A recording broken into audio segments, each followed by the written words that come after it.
antes de entrar aqui no tema, de fato, como disse aqui o senador Romero Jucá, é muito importante e necessário que a gente aprofunde cada vez mais o debate do tema da reforma política. É um tema muito apaixonante, né? Eu, inclusive, falei essa semana com o senador Renan Calheiros, para que aqui também a gente abra espaço para ouvir as diversas vozes com os seus diversos perfis, do ponto de vista ideológico, do ponto de vista político. Por isso que, brevemente, né, o movimento da coalizão democrática, que eu reputo como um dos movimentos hoje de maior envergadura, de maior consistência do ponto de vista intelectual, de maior consistência também do ponto de vista de legitimidade popular, de representatividade. Por isso que eu defendo que o movimento da coalizão política venha aqui para o Senado e virá, provavelmente na próxima quarta-feira, né, o movimento está convidando as representações, os senadores de todos os partidos que têm assento aqui no Senado, exatamente para travar o diálogo com o movimento da coalizão, para que eles tenham a oportunidade, né, de defender o ideário deles acerca da reforma política, que vai desde a questão do financiamento democrático, a defesa do voto proporcional, o tema da questão da paridade de gênero, porque não é normal, não é saudável para uma democracia essa assimetria que existe do ponto de vista da participação de gênero. 513 parlamentares na Câmara e apenas 51 mulheres. Aqui no Senado somos muito poucas, quando nós somos mais da metade da população. Quer dizer, isso não é saudável, isso não é justo, né? Então a coalizão virá aqui. E eu rapidamente quero dizer o seguinte, senador Teomário, claro, né? Respeitamos o ponto de vista contrário e evidentemente que daqui sairá o pensamento da maioria, mas eu não perco a esperança de maneira nenhuma do povo de repente acordar. O povo acordar e de repente descobrir e constatar que esse financiamento empresarial que aí está é muito mais prejudicial, que esse financiamento empresarial que aí está é exatamente o que traz os grandes malefícios e quanto custa caro para a sociedade.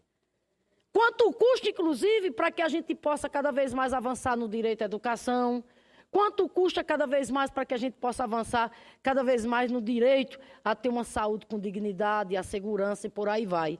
Porque vamos deixar de hipocrisia, né? Eu quero que alguém aqui diga que na essência, né, dos grandes escândalos de corrupção político, que não vem de hoje, já vem de muito tempo. Aliás, antes, os escândalos, né, eram bem maiores, só que tinha um problema.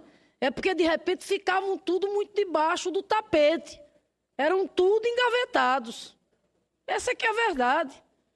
Na hora que começa essa sujeira a sair exatamente debaixo do tapete, dado exatamente o que os mecanismos, inclusive de controle social, os instrumentos de investigação que funcionam no nosso país, as coisas estão vindo à tona e que se apure e que se investigue. O que eu quero dizer é que, de repente, se fala que seriam 6 bilhões para custear as eleições.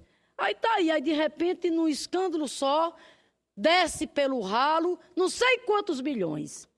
Eu tenho muita fé, muita esperança que o povo vai acordar, sabe? O povo vai acordar e vai perceber, repito, que essa combinação de financiamento empresarial com a política não é uma combinação que faz bem à democracia, que faz bem à sociedade de maneira nenhuma.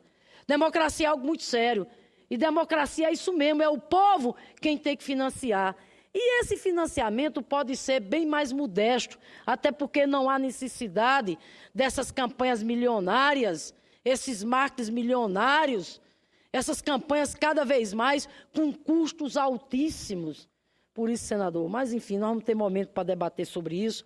Eu espero que realmente não prospere a tese do financiamento empresarial, inclusive agora querendo colocar até na Constituição. E para acabar de acertar, que não prospere a tese do chamado distritão. O distritão, com financiamento empresarial de campanha, a meu juízo, significará um retrocesso para a democracia desse país, está entendendo? Sem precedentes. Porque o distritão com financiamento empresarial vai resultar o quê? Vai resultar cada vez mais na elitização do espaço político no nosso país. A combinação dessas duas medidas vai cada vez mais dizer assim, um pobre não pode mais de repente ser deputado ou ser senador, alguém que vem da luta social, da luta popular, alguém que tem o seu perfil de origem social modesta, ou seja, vai ficar proibido. A política, de repente, vai sofrer um duro golpe. Por quê? Porque exatamente a questão da pluralidade, a questão da representatividade que deva ter o parlamento, ela será extremamente afetada se por acaso prosperar essas medidas, que eu espero que não. Mas, senhor presidente, eu quero aqui também, muito rapidamente, fazer um registro acerca da conclusão da votação do PL 4330 ontem, pela Câmara dos Deputados. Lamentar profundamente o desfecho da votação do projeto de lei 4330, que trata da regulamentação da terceirização, aprovado ontem na Câmara. Eu acho que ontem foi um dia em que a classe trabalhadora desse país ficou de luto. Os deputados que votaram ontem a favor desse projeto, infelizmente, deram as costas para as ruas, para a sociedade, infelizmente, ignoraram os veementes protestos por parte das centrais sindicais e movimentos sociais que vêm se manifestando rotineiramente contra a aprovação do projeto de lei 4330. Se esse texto virar lei, esperamos que não, senador Teomar, ele virá ainda aqui para o nosso Senado, se isso virasse lei, as relações trabalhistas nesse país que já são fortemente precarizadas, seriam mais ainda, ou seja, na verdade, esse projeto de lei, já temos dito em outras ocasiões, ele significa um retrocesso enorme nas relações trabalhistas deste país.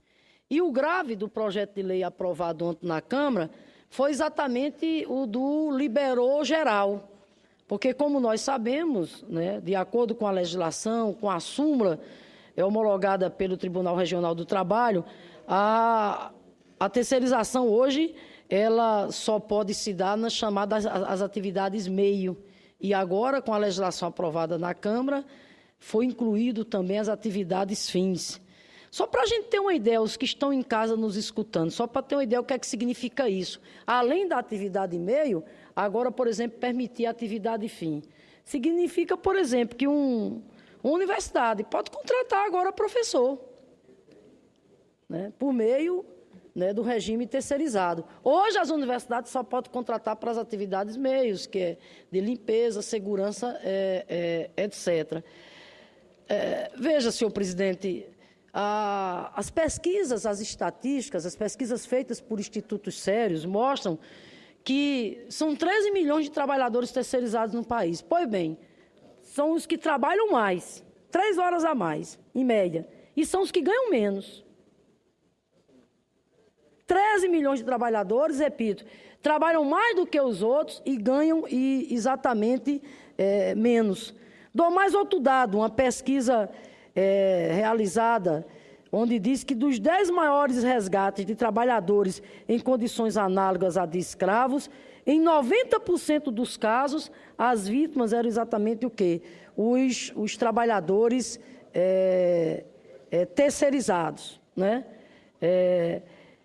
Aí, veja bem, a Fiesp né, a poderosa Federação dos Empresários lá de São Paulo, né, nos dias que antecederam aí a votação, veio para a televisão, a propaganda, né, defendendo a terceirização. O comercial da Fiesp mostrava as pessoas felizes, com carteira de trabalho, garantindo que eram contratadas com carteira assinada, recebiam todos os direitos trabalhistas, como férias e 13º salário, e que, na propaganda lá deles, da Fiesp, que agora só lhes faltava uma lei que regulamentasse seu trabalho, garantindo a eles mais direitos e benefícios.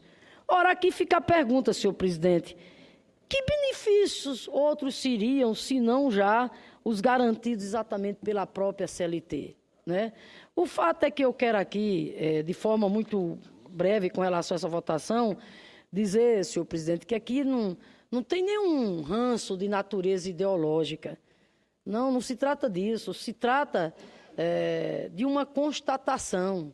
A constatação de que liberar o processo de contratação através da terceirização para as atividades fins, isso não moderniza o mundo do trabalho, isso não organiza o mundo do trabalho, isso não avança do ponto de vista de afirmar e de proteger os direitos sociais dos trabalhadores. Eu espero, assim, com toda serenidade, que o Senado, que agora vai examinar essa matéria, o faça com muita cautela, o faça com muita responsabilidade. Eu espero que aqui nós possamos fazer um intenso debate.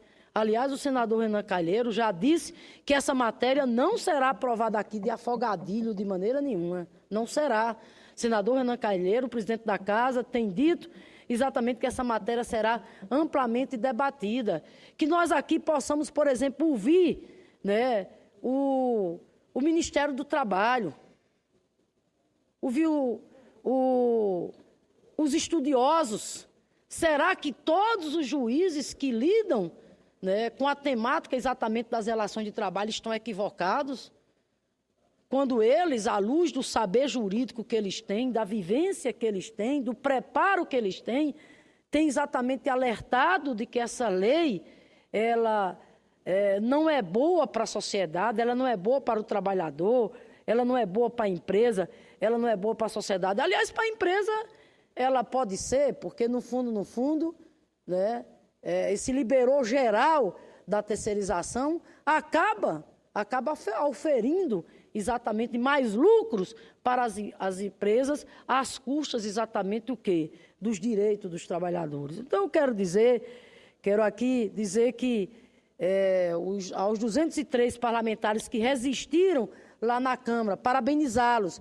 Quero aqui também dizer aos trabalhadores e trabalhadoras do meu estado e do meu país que a batalha não está perdida, de maneira nenhuma. Não está. O projeto vai passar ainda pelo Senado Federal. E o debate vai continuar, né? E nós queremos exatamente aqui, no âmbito do Senado, ter a oportunidade de aprofundar esse debate, de aprofundar essa discussão. E eu espero, senador Teomário, que o Senado realmente tenha lucidez, tenha clareza histórica, tenha lucidez política, tenha sensibilidade social para corrigir essa distorção, essa anomalia, essa insanidade que foi a aprovação do PL 4330 pela Câmara lá dos deputados, né? Quero dizer quero dizer, portanto, aos trabalhadores que a luta não terminou. Quero dizer que a bancada do PT aqui no Senado, assim como na Câmara, lá na Câmara os deputados do PT foram 100% na luta contra o PL. Lutou, inclusive, bravamente. Ainda ontem, o PT, junto com o PCdoB, com vários outros partidos, apresentou uma emenda para ver se não incluía a liberação para as atividades fins, mas a emenda não foi aprovada. Quero, portanto, dizer que tenho certeza que aqui, no Senado, nós contaremos com o apoio de senadores dos mais diversos partidos para evitar que o Poder Legislativo, a Casa, onde as leis são feitas, simplesmente ignore a CLT, permitindo que a legislação trabalhista retroceda décadas, que é o que acontecerá se, por acaso, o PL 4330, tal como foi aprovado na Câmara, seja convalidado por esta casa, que eu espero que não. Nós teremos aí muito chão pela frente para lutar, para resistir, né? E para, se Deus quiser, barrar esse projeto tal qual ele foi votado na Câmara. Concedo o maior prazer, a parte ao senador Teomário. Senadora, eu sou solidário à fala de Vossa Excelência e vejo no semblante de Vossa Excelência com uma tristeza, né, um pesar contra os trabalhadores desse país. Eu não consigo entender como é que a casa, a Câmara, no momento de tamanho afogadilho, no momento que o Brasil precisa ser discutido, mas outras questões, coloca em pauta e parte para uma votação, tirando aí direitos de tempo de Getúlio Vargas. Imagina, João Goulart, Getúlio Vargas, Leonel Brizola, essa hora, e tantos outros estadistas brasileiros que lutaram pelo trabalhador, que oportunizaram o trabalhador. E esses trabalhadores anônimos, mas aqueles presidentes de sindicatos que conduziram a custo de muito sangue, de muita luta, né, de muito sofrimento, não só deles, quanto da própria família, para ter alcance a alguns direitos, e hoje ver tudo isso saindo aí pelo ralo, de uma forma rápida, de uma forma contundente, de uma forma de afogadilho, como eu acabei de falar, é incompreensível. E essa casa tem que refletir.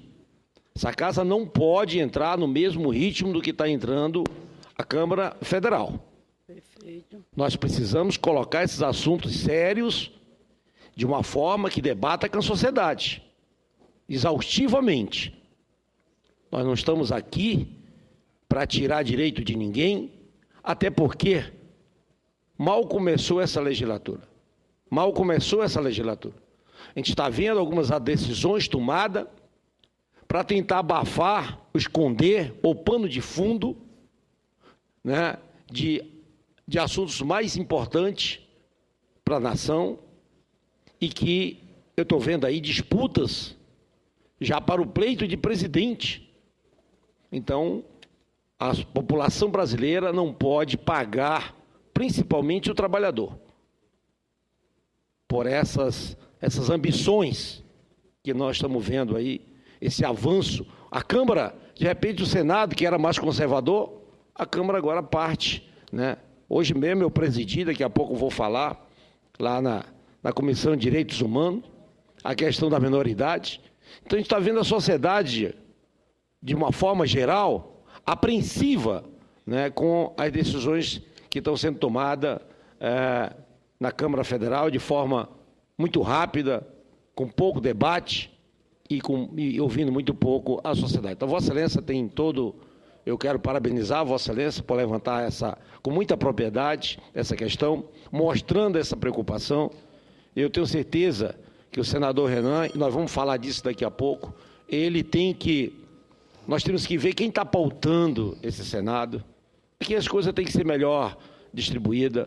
O Senado não pode ser manobra de um grupo, o Senado não pode ser uma casa de bem poucos. O Senado é a casa do povo brasileiro, é a esperança. Aqui é a retaguarda, aqui é a guardiã da Constituição brasileira. Essa casa não pode ser negociada nos porões. Essa casa sempre tem que estar aberta ao povo. Ela tem que estar recebendo a população e fazendo suas coisas de forma transparente. E é nesse sentido que, como membro dessa casa, eu vou estar aqui muito atento, muito sempre alerta. Porque o que nós temos visto é questões, às vezes, muito paroquiais, está fazendo andar rápido dentro dessa casa. E questões emergenciais.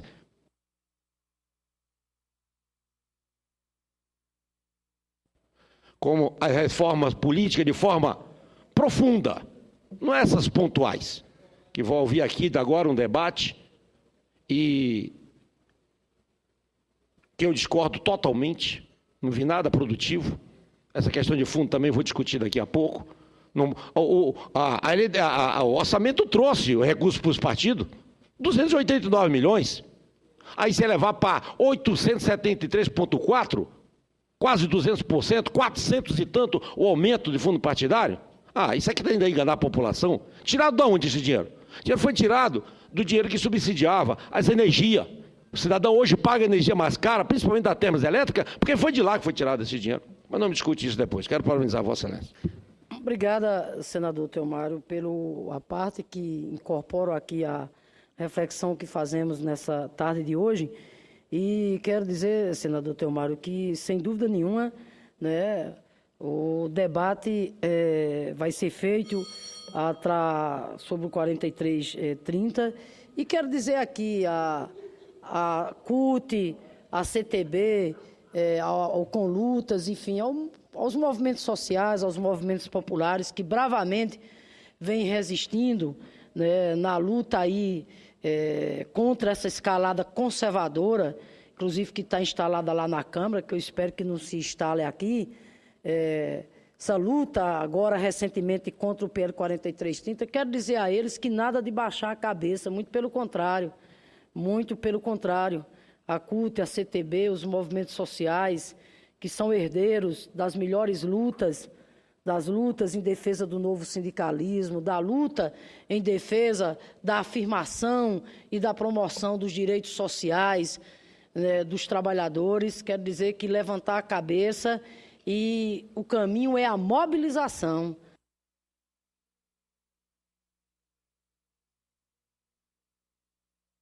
Até que consigamos exatamente aqui no Senado barrar exatamente a aprovação desse projeto tal qual ele foi aprovado lá no Senado. Mais uma vez, volto a dizer que o PT aqui no Senado, a nossa bancada aqui no Senado, a exemplo da bancada do PT na Câmara, está 100% unida, firme e vigilante para lutar contra a aprovação do PL 4330 e tenho certeza que nós vamos aqui contar com o apoio da maioria dos senadores e senadoras que vai corrigir exatamente o que aconteceu lá na Câmara. Mas, senhor presidente, quero aqui ainda rapidamente aqui fazer um registro acerca do balanço da Petrobras relativo a 2014, que foi divulgado ontem, né, pelo presidente da empresa, Bendini.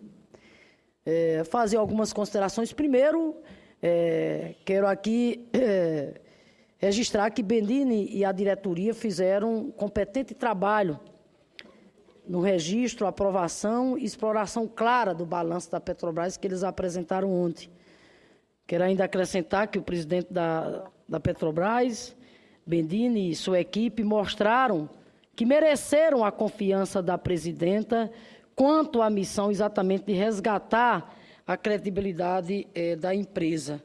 E, nesse sentido, senhor presidente, quero aqui, inclusive, adicionar aqui o meu pronunciamento, um comentário do brilhante jornalista Luiz Nassif, edição de hoje, no seu blog, quando ele coloca: o mercado volta a sorrir para a Petrobras.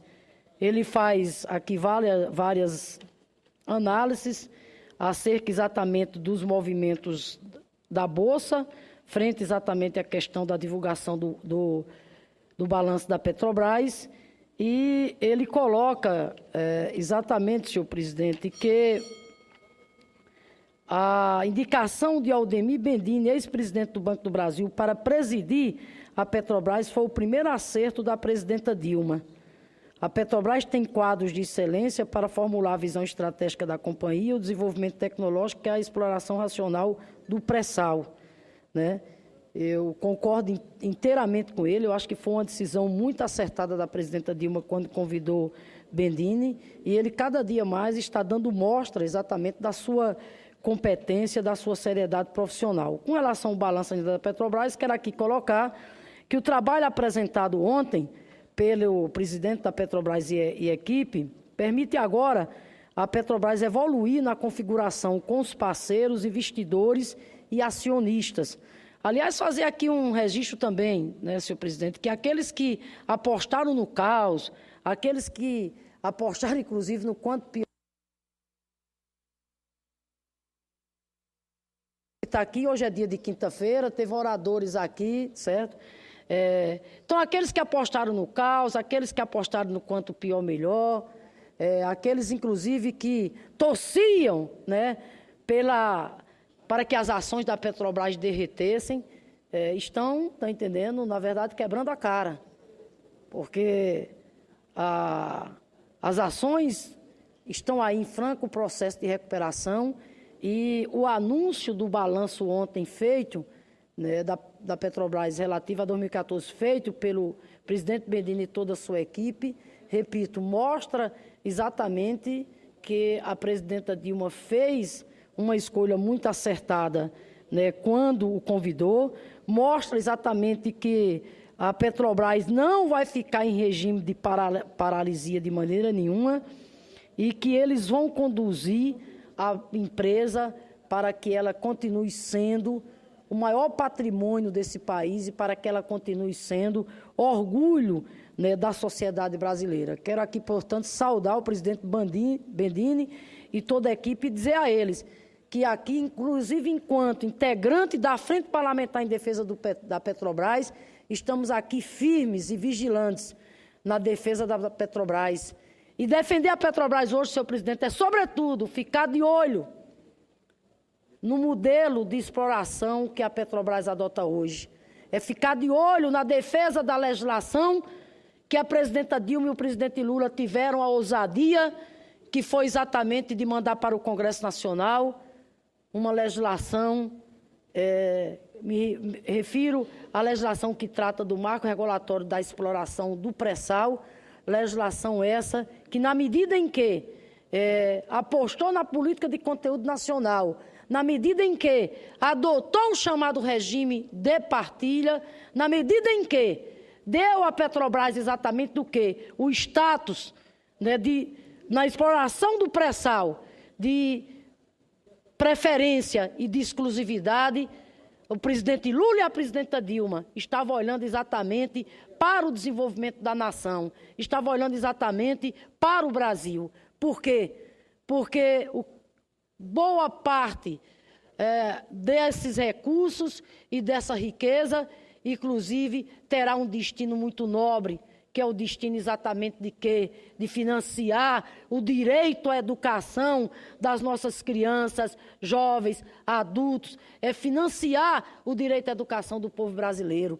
Boa parte dessa riqueza, que é os 50% do Fundo Social do Pré-Sal, que são os 75% dos royalties do petróleo para a educação, boa parte dessa riqueza, senhor presidente, virá inclusive para uma outra missão muito nobre, que é exatamente garantir ao magistério brasileiro, que tem também uma missão tão nobre e tão estratégica no contexto da sociedade, que é a missão de ensinar, garantir a esses mestres para que eles possam ter um dia um salário decente e uma profissão respeitada e uma profissão valorizada. E os recursos do pré-sal e os recursos dos royalties do petróleo contribuirão e muito para isso. Por isso que eu quero dizer aqui, mais uma vez, que a Frente Parlamentar em Defesa da Petrobras, mista, tem como uma das suas principais bandeiras estar atenta, vigilante, na defesa exatamente do marco regulatório do pré-sal. Por fim, para terminar mesmo, senhor presidente, quero aqui dizer que ontem foi o movimento nosso para lançar a Frente Parlamentar em Defesa do Artesão, do Artesanato, audiência pública que fizemos muito proveitosa, e hoje pela manhã vivemos um momento também muito prazeroso.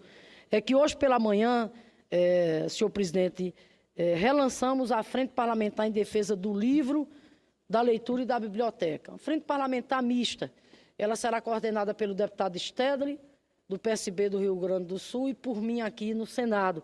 Vários senadores estão participando dessa frente, bem como vários parlamentares. Entre as prioridades da frente, que teve a adesão de mais de 200 parlamentares, estão, por exemplo, acompanhar a política governamental, está, por exemplo, acompanhar todos os projetos e programas direcionados à preservação, à promoção e o incentivo ao livro, à leitura e à biblioteca no nosso país. Quero dizer, senhor presidente, que o lançamento da frente contou, né, com a presença expressiva da cadeia produtiva do livro, a quem quero aqui agradecer. Agradecer aqui a Câmara Brasileira do Livro, agradecer aqui a Câmara Cearense do Livro, a Libre, ao SNEL, a ANL, a BDL, ao Sindicato Nacional dos Editores. Aqui agradecer a presença de Castilho, que é o secretário executivo do Plano Nacional do Livro e da Leitura do Ministério da Cultura. Agradecer também aqui a Suzete, lá do Ministério da Cultura. E dizer que o que nos move ao exatamente, senador Ferraz, ao exatamente,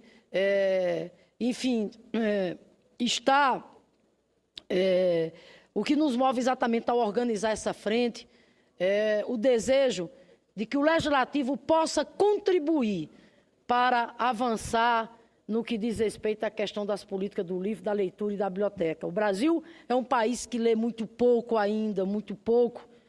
Nós temos, por exemplo, poucas livrarias, poucas bibliotecas. Nós temos cerca de... A quantidade de bibliotecas que existem, mesmo assim, ainda de forma muito desigual. Do ponto de vista das livrarias, nós temos uma livraria para cada 64 mil habitantes, quando a Unesco recomenda que deva ser uma livraria para cada 10 mil habitantes. Mesmo assim, a maioria dessas livrarias estão aonde? No Sul, no Sudeste. Região Nordeste é 16%, aqui no Centro-Oeste é 6%. O fato é que o Brasil, inclusive, está lendo menos. 2007, as pesquisas diziam que tinham mais de 96 milhões de leitores. Pesquisas recentes mostraram que caíram para 86. E fica aqui uma pergunta: por que o povo está lendo menos? É porque o povo não gosta de ler? Tem várias razões que estão levando a isso, inclusive o preço do livro, inclusive a questão do acesso ao livro, inclusive a questão de cada vez mais desaparecendo as livrarias, inclusive a necessidade que nós tenhamos bibliotecas públicas nas instituições de ensino, que tenhamos bibliotecas comunitárias, que tenhamos os bibliotecários, que tenhamos os agentes de leitura. Então, é com o intuito exatamente de contribuir, né, para que a gente possa exatamente ir modificando esse cenário que à frente foi relançado, inclusive no dia de hoje, muito propício, que é o dia que se comemora o Dia Internacional do Livro e o Dia do Direito de Autor. Como tarefa central da frente agora, senhor presidente, primeiro, lá foi aprovado um manifesto endereçado à presidência da República, endereçado ao ministro da Cultura, para que o governo federal envie o mais urgente para esta casa o projeto de lei instituído o Plano Nacional do Livro e da Leitura, que já está pronto, fruto de um amplo debate. Então, de lá saiu um manifesto assinado por todos os parlamentares. Lá estava a deputada Erundina, a deputada Maria do Rosário, o deputado Lobbe, deputado Rafael lá do meu estado, o deputado Chico Alencar, enfim, vários parlamentares que aderiram à frente, a senadora Lides também, que faz parte da frente, senadora Regina também, mas o fato é que de lá saiu um manifesto cobrando ao governo para que envie a esta casa o projeto de lei instituindo o Plano Nacional do Livro e da Leitura, bem como o foco nosso esse ano vai ser também acompanhar a tramitação de um projeto de lei que está na Câmara, que trata de instituir o Fundo Nacional Pro Leitura, bem como também acompanhar a tramitação de um debate que está tramitando aqui no Senado, de iniciativa do senador Cristóvão Buarque, que trata de instituir a Política Nacional de Bibliotecas, bem como também acompanhar o debate acerca do projeto de lei que está no Senado, que trata das bibliografias. E, por fim, projeto de lei de nossa autoria, apresentado recentemente, que vem na direção de trazer para o Brasil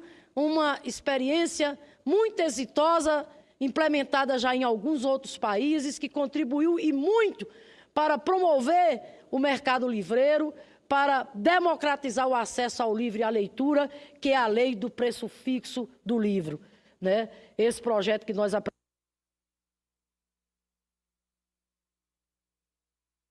Intenso debate e de um bom debate, e esperamos que ao final a gente possa ter também a lei do preço fixo no Brasil, para que, a exemplo de outros países, essa legislação contribua, repito, para que a gente possa avançar cada vez mais no direito ao livro e à leitura. Já dizia Monteiro Lobato que um país se faz com livros e com leitores, pois eu encerro dizendo que uma pátria educadora também se faz com livro e com leitores. Eu encerro dizendo que uma pátria educadora se faz com mais livros, com mais leitura, com mais literatura e com mais biblioteca.